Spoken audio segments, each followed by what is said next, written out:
Hello everyone, and a warm welcome to today's webinar, the 11th and second last in the Back to Business series of 12 webinars, offering practical tips to help you rebuild on the back of recent bushfire, drought, floods and storms. My name is Megan Rogers and I'm manager of AWI Sheep Connect New South Wales, Australian Wool Innovations Extension Network in New South Wales. Once again, a very warm welcome to our regular attendees and also those who are joining us for the very first time this week. I'll just make my screen up on full. As you know, these webinars are hosted by Meat and Livestock Australia, Australian Wool Innovation, AWI Sheep Connect New South Wales, and Integrity Systems Company with support from New South Wales DPI, New South Wales LLS, and New South Wales farmers. Our Back to Business webinar series offers insight, resources, and support to help those impacted by recent events getting back to business. If you are a regular attendee, you will know the way that we've set these webinars up, but for those joining us for the first time, they have been set up as standalone events so that we can directly email you the recording of each webinar an hour after it is finished today. But what it does mean is that you need to register for each webinar individually. However, with this in mind, we have kept the registration process as streamlined and as brief as possible, with 3 questions over and above those of your contact details. And to assist you with this, you'll receive a registration link for next week's final webinar in the series in your email following today's webinar. The webinar recordings will also be posted on the Sheep Connect New South Wales website in the tools section later today. I'd also ask that you please answer our brief evaluation survey at the conclusion of today's webinar. Your feedback is very important and all partnering organisations are keen to hear your feedback and committed to provide services to you that are relevant, timely and most of all helpful to your business. So please take the time to answer. There's 6 short questions at the end of today's webinar and I'll say thank you in advance for your help with this. Now I just want to run through some housekeeping for today's webinar.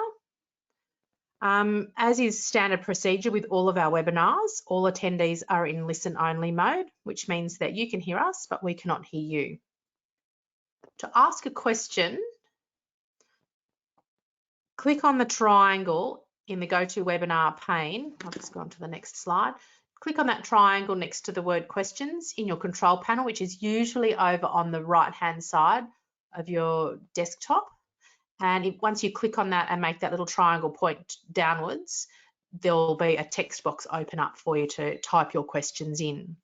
So importantly, I'll collate all of the questions as they're asked and ask them together in a section at the end of today's webinar. We don't have any handouts for you today. And I just want to now introduce our polling question. Our polling question serves a couple of important roles, and the main one is that we can see that you're able to interact with us and you can hear us. I'm just going to launch the poll question, which is the same question that we ask each week. Also gives our presenter an idea of who's joining us today. So judging by how quickly things are going there, we're all pretty experienced in this space. So are you a producer, sheep, cattle, mixed species, an advisor, or have an other industry role? We've got 72% votes in, so I'll give another 5, 4, 3, 2, 1. I'll close the poll now and I'll share those results so everybody can see who's joined us. So we've got 35% are sheep only producers. We've got 19% are cattle only producers, 16% have mixed species, 23% are advisors, and 6% have an other industry role. I'd now like to introduce today's presenter, Nathan Scott. Nathan is a principal of Achieve Ag Solutions based in Inverleigh in Victoria. Nathan has a background in prime lamb, merino wool and beef production and a passion for improving the productivity and profitability of livestock enterprises. He works with producers to increase conception rates, improve lamb survival, lift growth rates and hone overall management. Nathan provides advice to individual clients, works with a large number of producer groups. He's a keynote speaker and is involved with various industry projects. Welcome, Nathan, and I'll now share the screen with you. I'll just change presenter.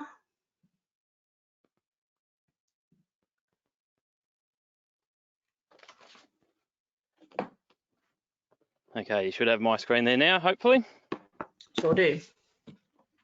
All right, thank you very much for having me. Pleasure. So, are you right for me just to kick off now then? Absolutely. Yep, I'll mute myself now so that you don't hear any of my background noise. Righto. Thanks very much for having me, and clearly a big thank you to all of the organisations involved in putting these together. We were just talking before we came on here just about how good it is to be able to bring presenters together from around the country and make it accessible to people. I think it's a great concept. So my topic today clearly is to talk about rebuilding the national flock and herd, and even within your own herd and flock, what that rebuild might look like. And I really wanted to kick things off actually by starting with a simple question, and that is to think about what it is that you actually want to achieve. What are the goals that you're going to set for yourself in the future? Because your rebuild may look vastly different depending on what it is that you're actually setting out to try and achieve. And there is actually no better time than right now, as you have an opportunity for what is either a fresh start, a slightly different start. You have the chance to build something. And so I want you to think about it in those terms before you go out and start making big decisions about how you're going to rebuild your flock or herd. I want you to have a very clear objective in mind. And whenever we do this with any of our clients or any of the groups that I work with, we always talk about SMART objectives. Now, a SMART objective, clearly, I'm sure you've had this put in front of you plenty of times before, but it's a very important way of setting your own objectives. So they need to be specific, measurable, attainable, realistic, and time-bound.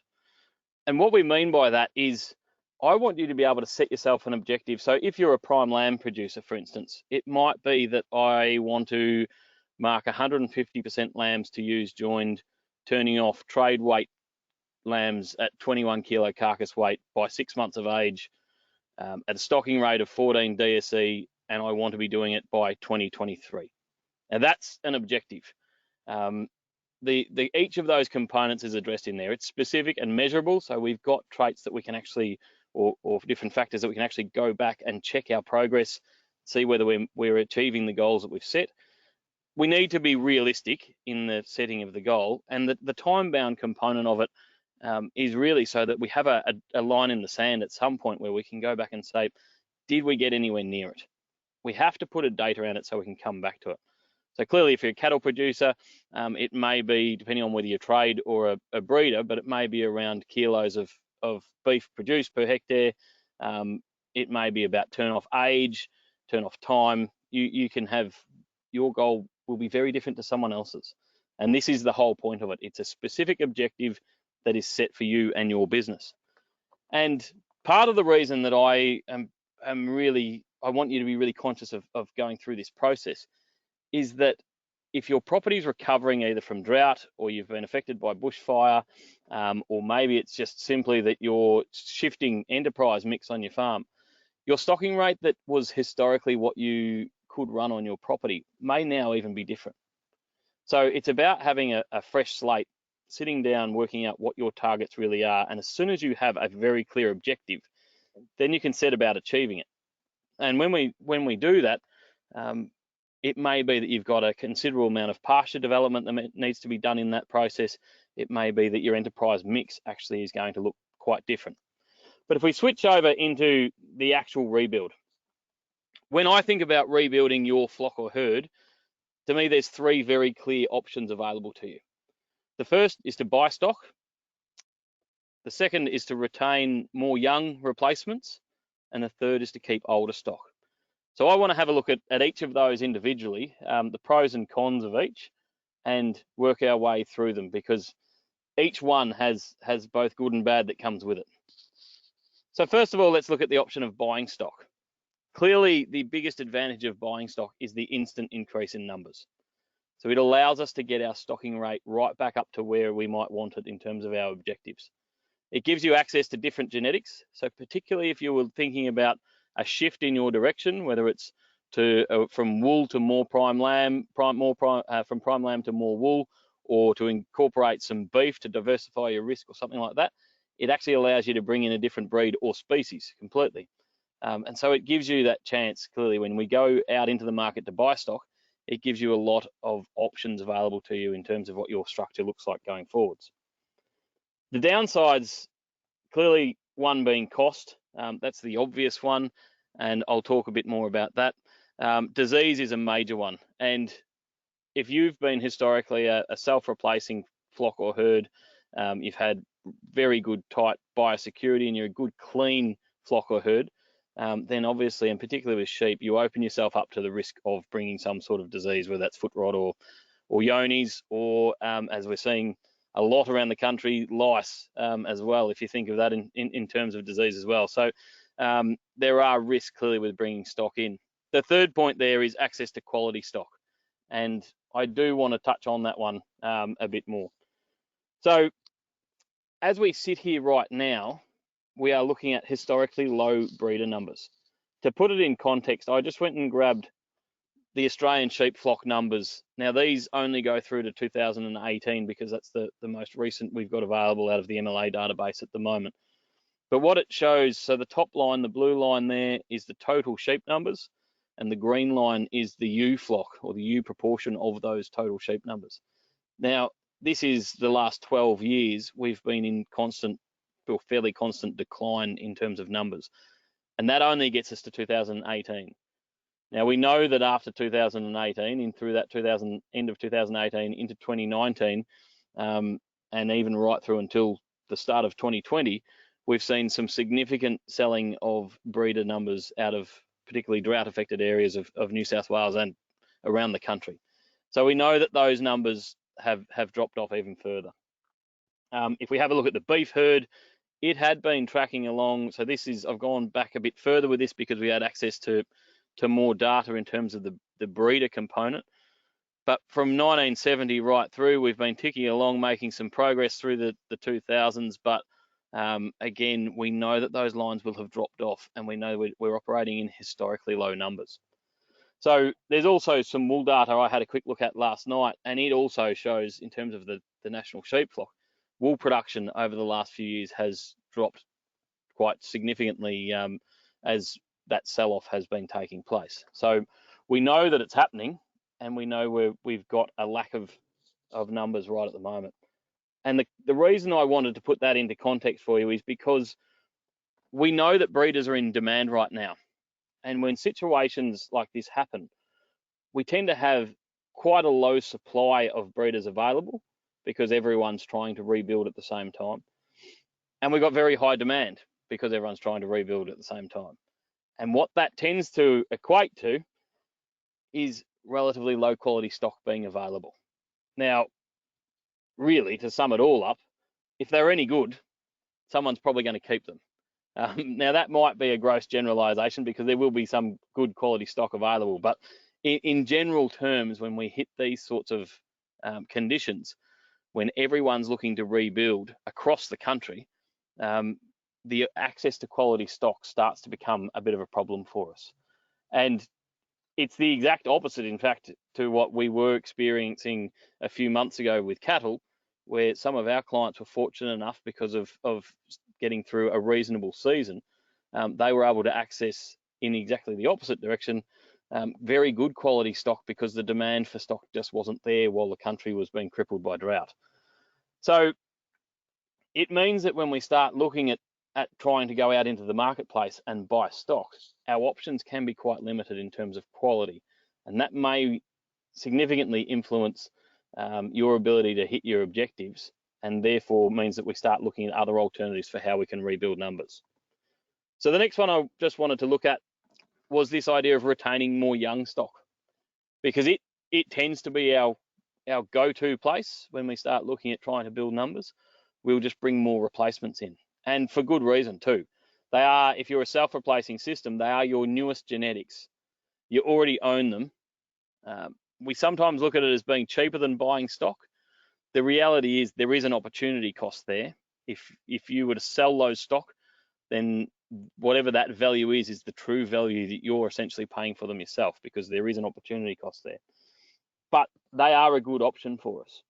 The downside, clearly, when we try and retain more young stock, and this is what we're seeing with a lot of our clients at the moment, particularly in sheep, retaining a lot higher rates of younger sheep. It hurts us overall because we've got a lower reproductive rate, particularly in the case of ewe lambs that I'll talk about a bit later on. It also tends to take quite a bit in terms of inputs to get them up there and ready to go for joining and for us to get good results out of them. And more intervention required, particularly if we're talking heifers. I don't think there's too many beef producers that would love to have a huge number of heifers around them that they're trying to carve down, because we know that there is a higher risk of intervention being required. And clearly, the more stock we keep, it will have an impact on our cash flow, because they are stock that we would otherwise be selling. If we look at the option of keeping more older stock, there's a saying that gets used in times like these a fair bit, and that is, if it's got a mouth and a heartbeat, then it's probably going to stay. And there is some merit to it. So one thing that I really want you to think about is if an animal is still on your property at an older age, so we're at an age that you would normally cull them, they are a proven performer. If you've been culling ewes or you've been culling cows that are dry every time after you've had them preg tested, then the fact that they're still even on your farm tells you that they're a proven performer. If you've been culling for other traits all the way through and they're still on your farm at an older age, then clearly they are proven performers. There is also the saying, better the devil you know. We do know them, we own them, they're known genetics, they aren't a bad option. It's not all roses though, it does come with some downside. And that is clearly with older aged animals, we have an increased risk of health issues such as hypocalcemia, hypomagnesia. So we need to be conscious of those risks, and that clearly depends on just what age we're talking about. And so if we take the sheep example, if you've been culling sheep once they're more than 5 years of age, then there is still some real prospects of being able to hold on to at least one more age group older, or even possibly two.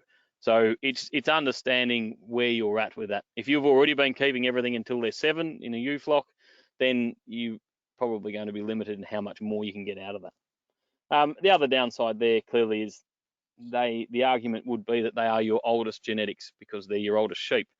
I would still say, while they might be the oldest genetics, the fact they're still there means that they have been performing. So maybe they're not your worst genetics, despite being some of your oldest. So which one do we choose? Now, I actually think that probably for most people, you should be considering all three. There are pros and cons to all three, and there will be right and wrong decisions made with hindsight for all three as you work your way through this process. So I think it's something that needs consideration. The one thing that I would also throw into the mix is this idea of how many sheep can we retain simply by not culling as heavily as we were. And so the reason I bring this one up is, if we're going to go out and try and buy our way back into a higher stocking rate on your farm, I want to make sure that we're only buying what we need to buy. I want to make sure that we're not kicking out sheep that could have stayed because of a culling process that we've got in place. And so I like this saying, genetics are far more often let down by management than management is by genetics. And essentially what I want you to remember out of all of this is it her fault or yours? Now, we often kick out either cows or heifers, ewe lambs, maiden ewes, even mature ewes, because they haven't performed. And that's fair enough. And I am, in terms of with our clients, I'm fairly brutal in our expectations of what an animal should be able to achieve. But the only time we can kick them out is when we can categorically say that it was her fault that she hasn't performed. And far too often, actually, if we look in the mirror, it's not always her fault. It's often ours, or the fault of management that she hasn't had the opportunity. And that's why we talk about this idea of a lack of performance versus a lack of opportunity. So before we go rushing into chasing big numbers that we need to go and buy, I want you to have thought about what your current process is going to be on farm and what we can actually retain in terms of numbers. And some of that comes down to just making sure that we're making smart culling and selection decisions. Now, for those of you that are seasoned webinar campaigners in this Back to Business program, you will have seen Luke Stephen a few weeks ago, or a couple of weeks ago, talking about a bell-shaped curve. It was music to my ears because I love the whole concept as well. When we're talking about, for those of you that weren't in on that webinar, we're talking about here, essentially, it's just population dynamics. So within any flock or herd, we have a bell-shaped curve where we have poor performers, average performers, and our superior performers. And basically, if we don't apply any selection pressure, we retain those through all of our age groups. Now, clearly, our aim always is to try and kick out those poor performers. They're our true culls, and we want to make sure that they go. But when we're trying to rebuild numbers, we also don't want to forego all of our ability to apply selection pressure just for the sake of trying to keep our stocking rate up. And so I want you to consider the concept of developing your flock and herd structure to allow you to keep applying selection pressure while you're building numbers to get your stocking rate up, but not compromising on what you're breeding from in terms of your genetic future. And so we have the ability to actually apply selection pressure by developing a terminal herd or flock. So this is a group of animals that we don't want to breed from, but there's still not that much wrong with them. There's still a group of animals that we don't want to keep their genetics long term, but they're still quite serviceable in the short term in terms of keeping our stocking rate up and our productivity up. And then clearly we have a big group of animals there that are the ones that we're truly interested in, which are our maternal herd or flock. And that's where we put our money in terms of genetics. If we're going to go and buy rams and bulls to breed our future, we put that investment into the maternal herd or flock so that we get the absolute most out of it. To put it another way, we have the maternal flock that we love. We've got the first stage of culling, which allows us to cull them to the terminal flock, so they still stay on the farm, but we're just not going to breed from them for our future genetics. And then we've got a second stage of culling, which allows us to kick things out the gate. They are the best in the maternal, the expendable in the terminal, and the truly unwanted that we kick out the gate. It's a simple concept that just allows us to be able to make the most of our selection pressure and keep that selection pressure within our system without unnecessarily compromising our overall productivity. So it gives us some flexibility in our system as we continue to rebuild. Because while we're talking about rebuilding here in terms of drought and bushfires and things, actually the reality is every single client that I deal with who have had quite good seasons over the last 2 seasons in my immediate area are all rebuilding as well. They're all building numbers either due to bringing some more cropping ground back into pasture, or they've acquired another block. There is so much rebuilding happening that has got very little to do with drought, and that's exacerbating this issue of this extreme demand for breeders. So we need to look for the opportunities for everyone. And ultimately, that's what we're talking about. We can keep our stocking rate up and our selection pressure on by having the right flock or herd structure to allow us to capitalize on that.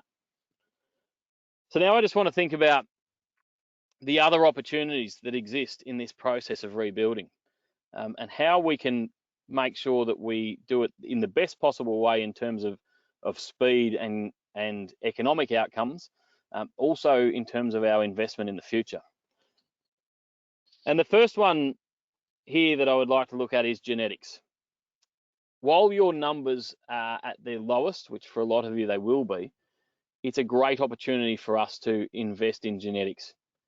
And put simply, if we're buying less rams or buying less bulls, then buy better ones. It's our chance to put some investment in and make sure that we can capitalize on that cumulative impact that we get out of genetics. And if you're a sheep breeder, then I really want you looking at ASBVs, whether that's through Merino Select if you're a Merino breeder, or Lamb Plan if you're a first cross, composite, or terminal breeder. And if you're a cattle producer, then it's clearly looking at breed plan. Now, for some of you, this is old hand and you've been doing it forever. For others, you might only be new to looking at figures.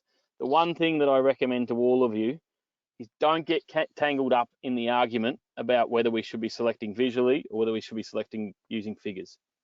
In my mind, it's never, ever one or the other. It's always both. And that's because if we just select an animal on figures and it can't walk and perform, then what's the point in having it? And similarly, if we just go and select pretty animals that look amazing but can't perform, then what's the point in having them? It has to be both.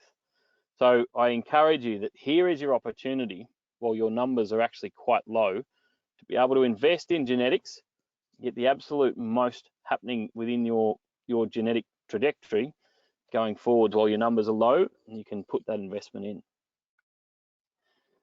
And that leads us to the point of conception. Now, we can't rebuild. If you're a self-replacing flock or herd, we can't rebuild from within if you can't get good conception rates. That does have the asterisk, though, that conception is a waste of time if we can't keep the animals alive. Now, if we're talking conception, I want you to have some targets in mind. And these are the ones that we use with our clients. So for beef, the beef targets we're looking at, cows we want 90% plus, and heifers we want 85% plus. Now, the reason I've always got a plus on the end of any of the targets that I set is that 4 and 5 years ago, the targets that we were setting for people now just aren't high enough. The targets we set for people today in their sheep and beef herds, I didn't think were possible 4 or 5 years ago. And so I never like to put a ceiling on a target. I always want you aiming for more. And when we look at the sheep targets, mature ewes, so this is just talking about animals in lamb, not talking about your scanning percentage, including multiples. So this is just the number or the percentage of sheep that are actually in lamb. So mature ewes, we're looking at 95% plus, maiden ewes at 90% plus, and the ewe lambs at 85% plus. To give you an idea of what's possible under commercial situations, we've got quite a large number of clients this year that are well under the 5% dry ewes, down around 2% in mature ewes.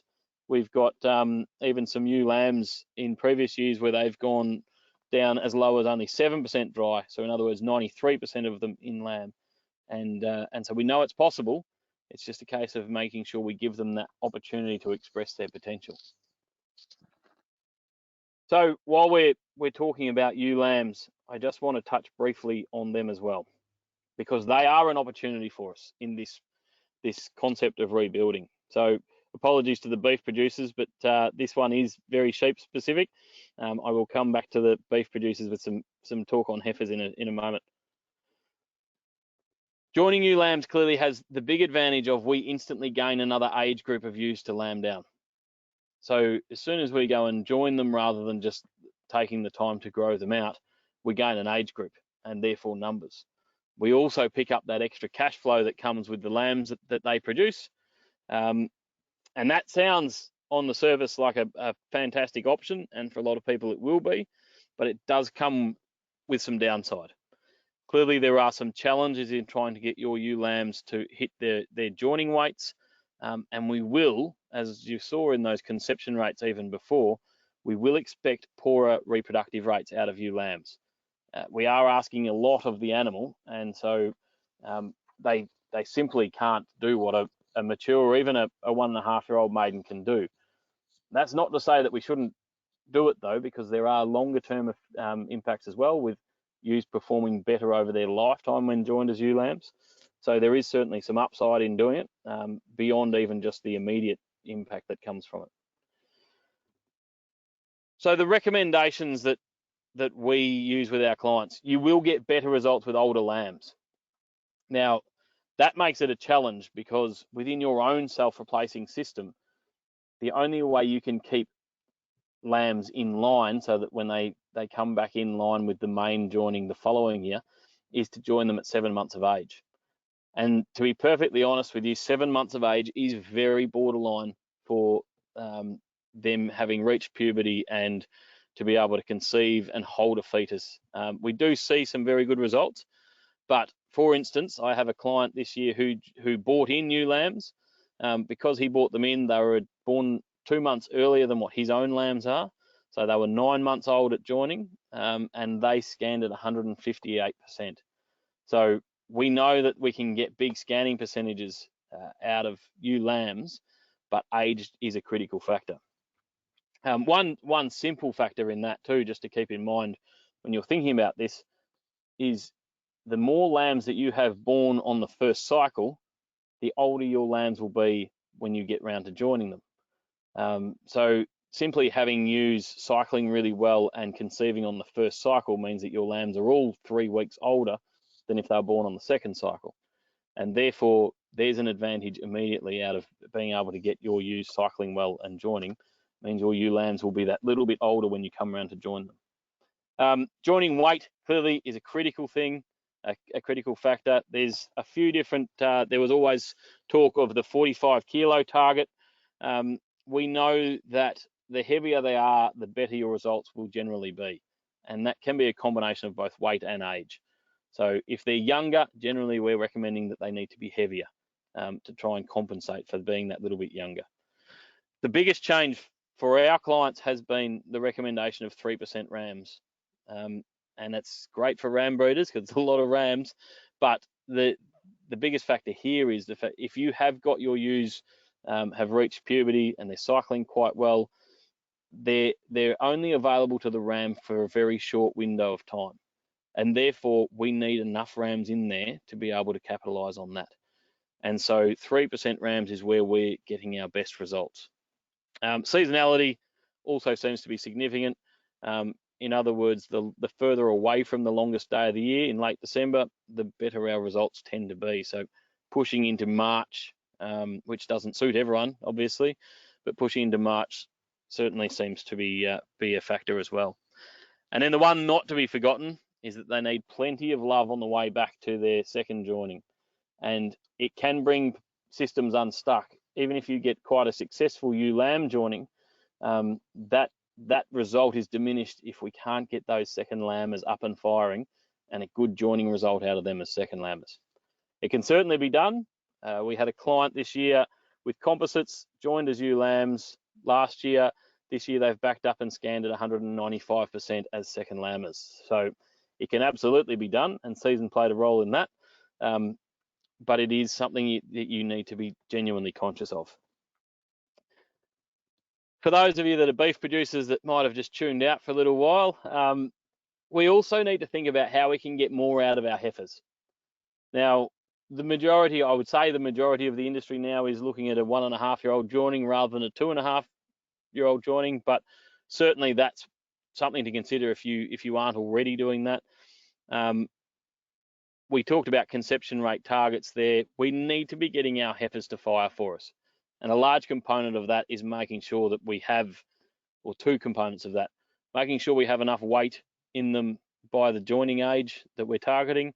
The second one is making sure that we can try and limit the number of difficulties we have. If we're having issues with calf survival rates, generally it's related to birth trauma and issues we've experienced in heifers. And the number one factor that I've witnessed over particularly the last couple of years when we've had more focus with clients, is actually physically condition scoring heifers. And by physically condition scoring, I mean actually putting your hands on them. For a long time, I was of the opinion that cattle were a lot easier because we could see the condition score. We didn't have to put our hands on them, unlike sheep. The reality is we were grossly underestimating the condition score of the cattle. And so as soon as we started putting our hands on them and actually handling the heifers, we actually found that a lot of the heifers were well over condition score 4, and that is going to contribute to more birthing difficulties. So we need them fit, not fat. And obviously from a genetics point of view, as I mentioned before, with breed plan, we need to be able to select the right animals to do the job for us. So the correct bulls, looking at calving ease and birth weights to be able to make sure that we can try and select animals that are going to reduce the risk of problems for our calving heifers. In all of your rebuild of your flock or herd, I think there's one single most expensive factor, and that's what slips through your fingers. We can go out and we often, as a human nature, we're generally much better at valuing what we have to go and hand the cash over for.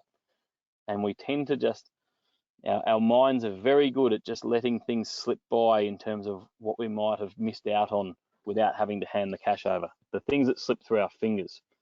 And so I just want to reiterate some of those in terms of your rebuild and what they might look like. If we're talking cattle, it's nutrition. We have to get nutrition right. And I can't reiterate that one enough. In combination with joining length and then return to estrus and condition scores, I want you to be thinking about what the cow or that heifer actually needs to be able to perform. As I said earlier, is it a lack of performance or a lack of opportunity? And this table, quick table, just shows, this is work from Agriculture Victoria, just shows us the impact of condition score. So this is just condition score only on pregnancy rate. So cows who were, and this is what I would call fit, not fat, in that 2.5 to 3 condition score range, had a pregnancy rate of 90%. So that's great. That's the sort of numbers that we're targeting, and even potentially pushing a bit further.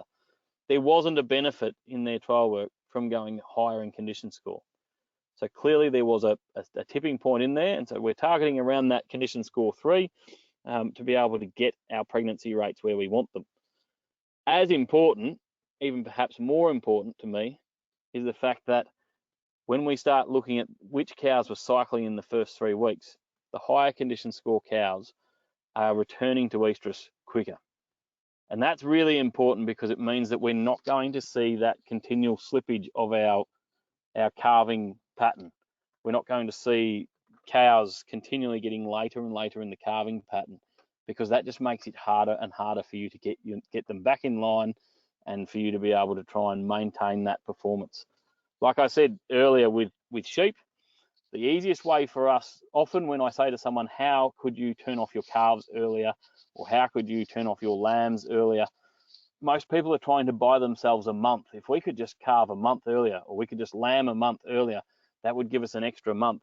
One of the easiest ways to do that is to conceive on the first cycle. Your joining date doesn't change, your calving or your lambing pattern does.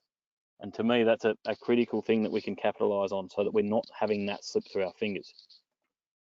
In terms of sheep, the story isn't a hell of a lot different. We're talking about being able to get the right nutrition, knowing what your condition scores are. If we're talking about joining, should we be considering ewe lambs, because they are an opportunity for us? And whether you are joining ewe lambs or whether you're joining them as a 1.5-year-old, I still encourage you to really look at your second lambers. They tend to be a group of animals that let us down too often, and it's not their fault. They are a clear example of, is it her fault or yours? And then, obviously, one of the key differences between our sheep and our beef systems is in sheep, we have so much scope for improvement in that lamb survival space. And that's all about knowing what you've got on board in the first place and scanning for multiples. So if you really want to improve lamb survival, you have to be scanning for multiples so that you can properly tailor your nutrition to meet their needs. We also need to be looking at lambing mob sizes, particularly for twin bearing mobs. We know that lambing mob size has an impact, and then the third one being feed on offer. Lamb survival is a topic that I'm fairly passionate about. I won't go on about it too much now because we don't have the time, but I could spend hours talking to you about that one alone. So it's something that does slip through our fingers. If you want more lambs to be able to come into your system as a replacement, the easiest way is, if you've got them on board in the first place through conception, is keeping them alive and bringing them back in as a productive animal. If we're talking about those survival traits or survival targets, these are what we set with our clients. Mature single bearing ewes, this is in the composite and crossbred sheep, we're looking at 93%. Mature twin bearing ewes, we're looking at 85%, and the mature triplets, we're looking at 70%. Triplets are still absolutely a challenge for us, and there's some national projects looking at that right now, been running over a number of years, and hopefully that's going to give us some clearer ideas of some of the levers we can pull to help improve that triplet survival. But We certainly see isolated cases where we can push that quite high. It's just a case of being able to do it consistently. Because when we can keep 3 lambs alive, nothing else gets near them. Just simply that product of the extra kilos by having an extra mouth and set of legs makes a difference to us. In merino, sorry, that says merino ewe lamb survival targets. That should say merino ewe survival targets. Single bearing ewes, 90% survival. Twin bearing ewes, we're looking at a 75% survival. Now, historically, the industry has been targeting 70% twin fetal survival. We now, with some of our clients, are pushing that to 80% and above, because they are starting to see some exceptionally good survival out of merinos when we get everything right. Similarly with those composite and crossbred targets, they all can be pushed further. We've got a number of people who are consistently achieving, for instance, 90% twin fetal survival out of composite ewes. If we swing over to the maiden and ewe lamb survival targets, we're looking at 85% for single bearing ewes and 70% for twin bearing ewes. And particularly with the ewe lambs or maiden merinos, they can still be a challenge to achieve. So I'm not suggesting these come easily, but I am suggesting that these are the sorts of numbers we should be targeting. And if we look at that single bearing ewes target in particular, that can certainly end up being around the 90% when we get everything right. So it's my view that overall you have the opportunity right now to be able to reset your focus. I don't think there's any single answer to how you rebuild your flock or your herd.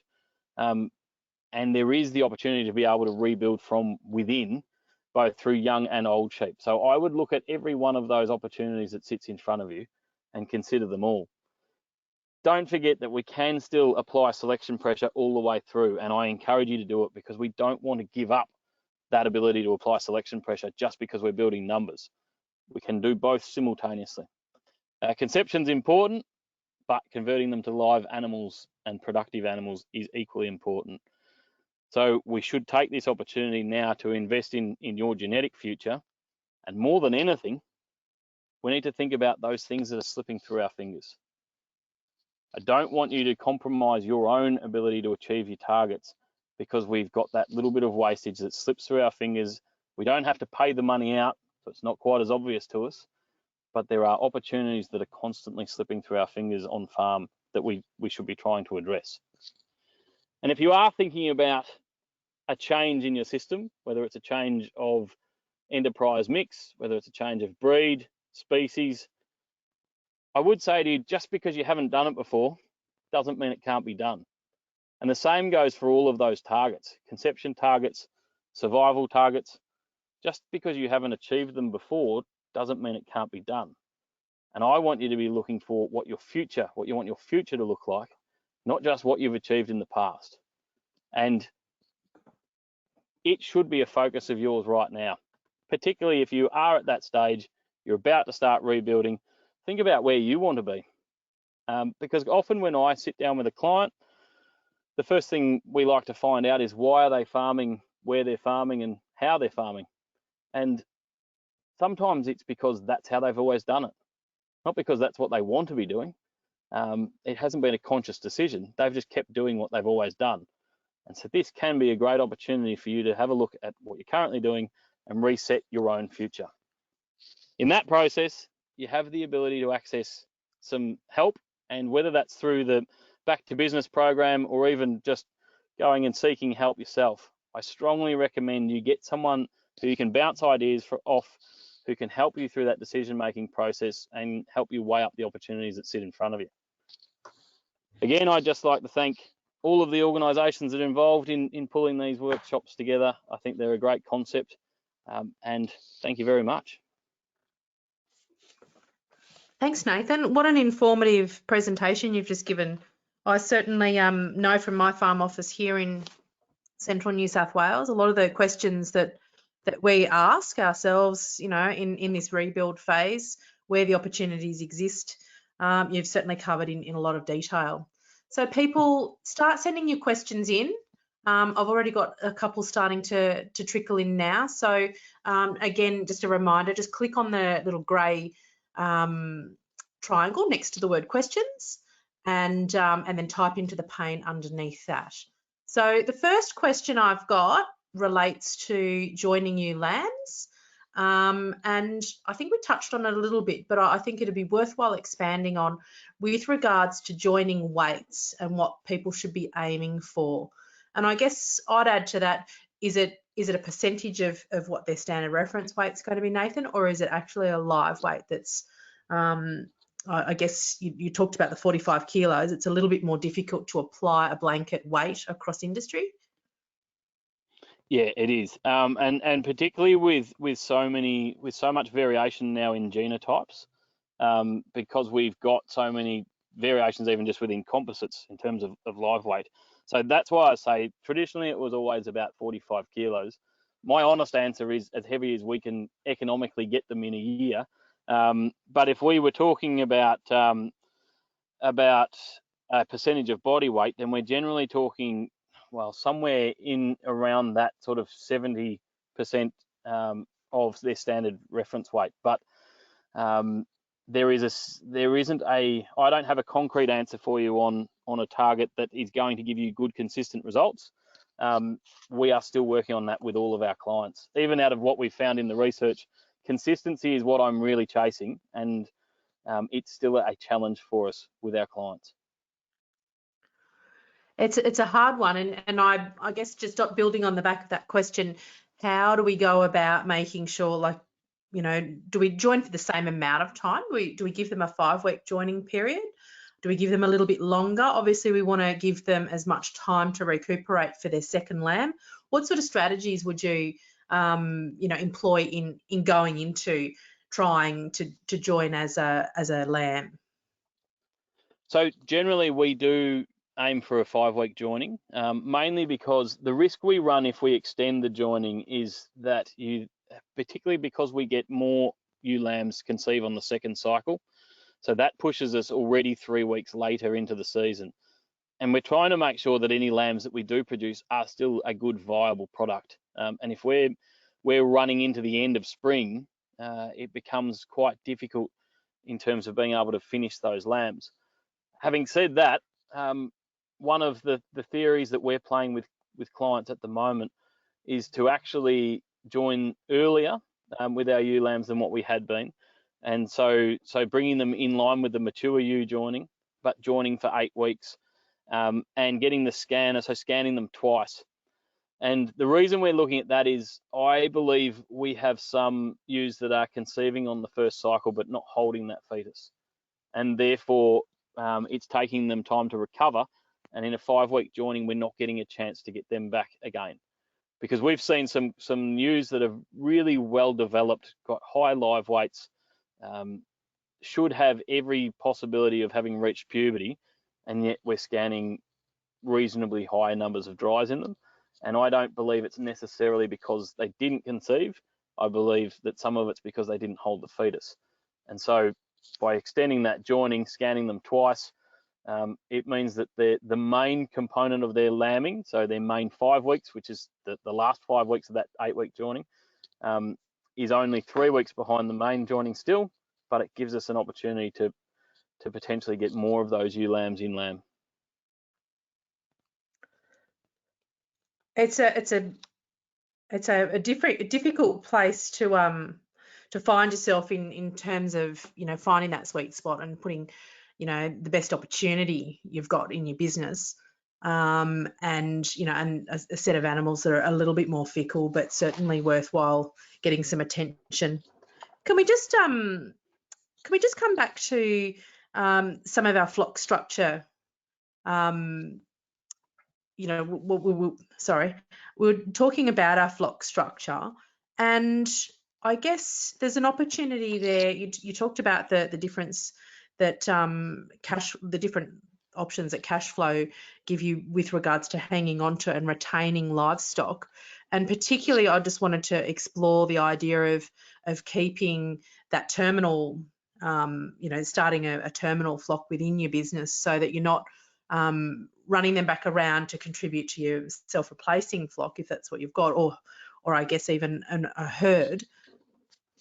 What sort of tips did you want to, would you sort of give people in that space in terms of making sure that they're getting good genetics and maybe joining them out of season as well?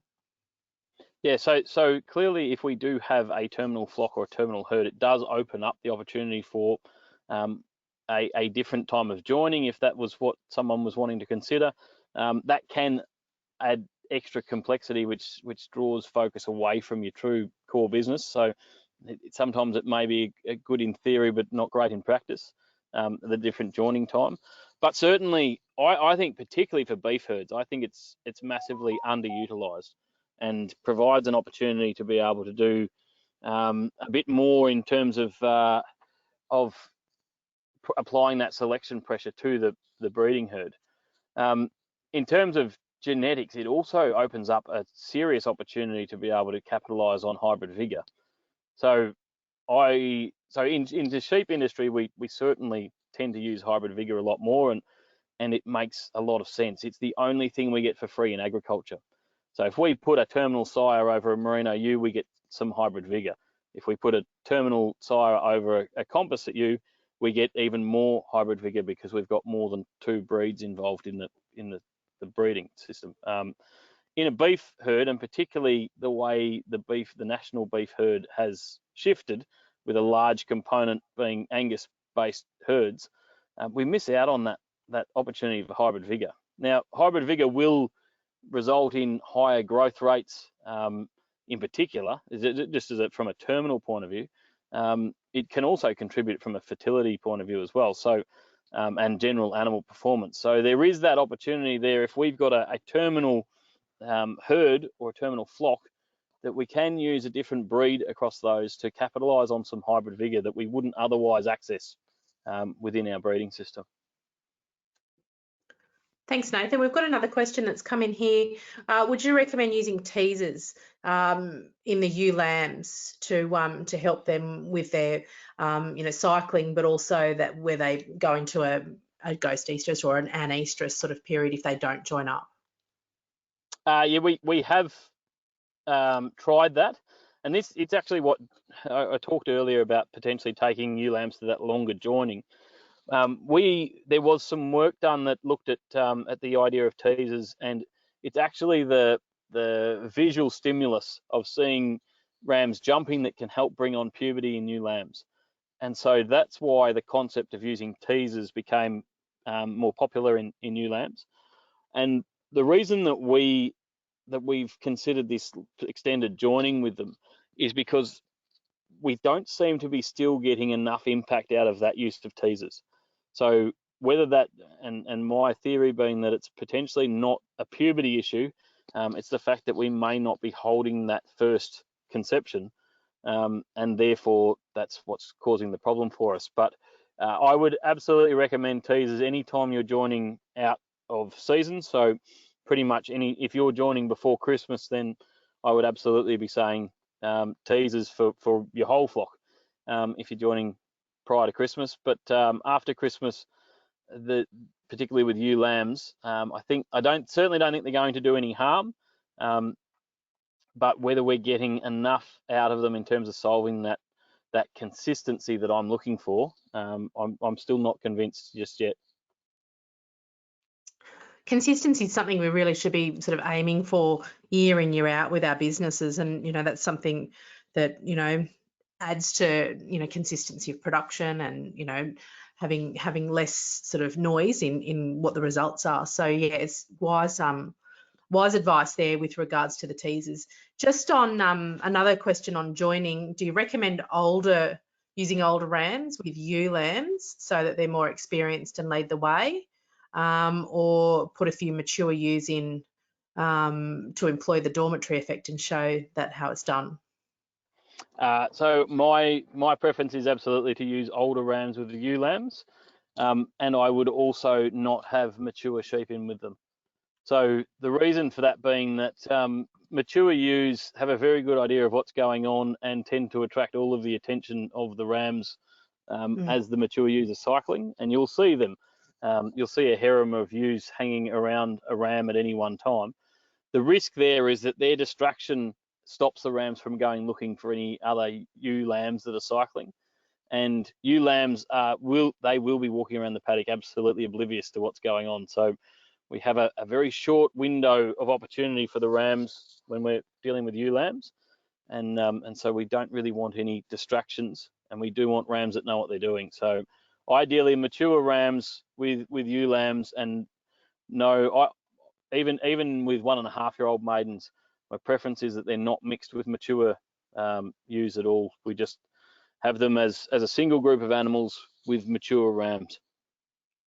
And what about a percentage? Like, would you, obviously with the ewe lamb recommendation, you've recommended 3%, and I guess with your maidens, even something, as many as if you've got any, surplus ones, the way that your mobs might work out, put them in with your maidens, so you've got a slightly high percentage. Yeah, so it's actually it's one of the recommendations of mine over the last 10 years that has changed significantly. So originally, and from my management background, we were always 1% plus 1 for everything. That was what we used, and with reasonably good success as well. But particularly as we are ramping up reproductive rates in sheep, and we're giving them every possible opportunity, the more ewes we have cycling on the first cycle, the more rams we need available to them. And so as a general rule now, we're looking at 1.5% for mature ewes, 2% for maidens, and 3% for ewe lambs, which is significantly higher than I was recommending 5 or 10 years ago. But it's certainly a trend that we're seeing. We can get better results when we've got more rams to capitalise on the opportunities we've created through condition score and nutritional management. It's interesting, isn't it, how we've sort of changed a little bit of those recommendations over the years. But yeah, like it's something that we really need to think about. Are those rams holding back the reproduction of the overall ewe flock? I've got a cattle question now. A little bit of a curveball. Kirsty's sent one in saying twinning in cattle controversial, but should we be looking at it? And do we need new challenges? Yeah, it's certainly an area that the sheep industry has an advantage, because that productivity, like I said before, with when I was talking about ewes, if we've got 3 lambs being born in terms of triplets, just the simple fact of birth weight, and then even if it's a lower daily growth rate, it's 3 times that lower daily growth rate. So that's the reason why historically people used to say, I want one good single. But the reality is one single, even if it's a really good single, can't compete with 2 twins who can't compete with 3 triplets. So in terms of cattle situation, if we can do it successfully, absolutely, I think it's something we should be looking at. There are some serious significant challenges involved in that. So I'm not suggesting it's something that can be done easily. But if we can improve the reproductive rate, ultimately when we start talking about stocking rates, and clearly stocking rates are a major factor for people in terms of profitability, I like to drive our stocking rate out of production, not out of maintenance units. So we can have a high stocking rate in terms of DSEs by having highly productive ewes that are producing a large amount of output. And that can, and then we've got less mouths that we need to feed during the summer period. We've got less sheep to drench, less to crutch, all of those things. And the same goes for cattle. If we can improve or at least maintain output and reduce the number of maintenance units that we need to carry, then I think it's a good outcome. Absolutely. Nathan, that just about brings us to 2 o'clock, which is pretty good timing. We haven't had any questions come in for a second, so I'll just leave the opportunity for some questions to come in just as I start to wrap up. I've certainly enjoyed the interaction and the questions and a lot of wisdom that you've imparted in terms of getting that flock rebuilding happening, based around genetics and productivity, and it's a numbers game. And I think everybody else who's joined us would feel the same, and be very, very happy with what you presented to us. So Thanks again, Nathan, for your insights. Thanks to everybody who's joined us today. Certainly, we've had consistently good numbers throughout all of our Back to Business webinars, and today's no exception. Just a couple of final reminders. Please answer our evaluation questions today. Let us know what future topics you might like to hear. And we do look over the evaluations after each of our webinars. Don't forget to register for next week's webinar. The link will be coming straight into your inbox with the recording from today. And I think people are starting to download the Back to Business webinar podcasts. Don't forget that they're available if you do like to receive your information via a podcast or know somebody else who does, another member of your business or something like that. Jump onto wherever you grab your podcasts from and search Back to Business. And I have to say, this week we've had quite a lot we've probably doubled the number of listens to what we've had up until then. So that's very pleasing. I'll just double check the questions before I sign off. No more final questions. So thanks again, Nathan. I've really enjoyed your experience and advice here today. And thanks everybody for joining us. And on behalf of Meat and Livestock Australia, Australian Wool Innovation, AWI Sheep Connect New South Wales, Integrity Systems Company, New South Wales DPI, Local Land Services and New South Wales Farmers, have a great afternoon, and we look forward to catching up with you at our final Back to Business webinar next week. Thank you.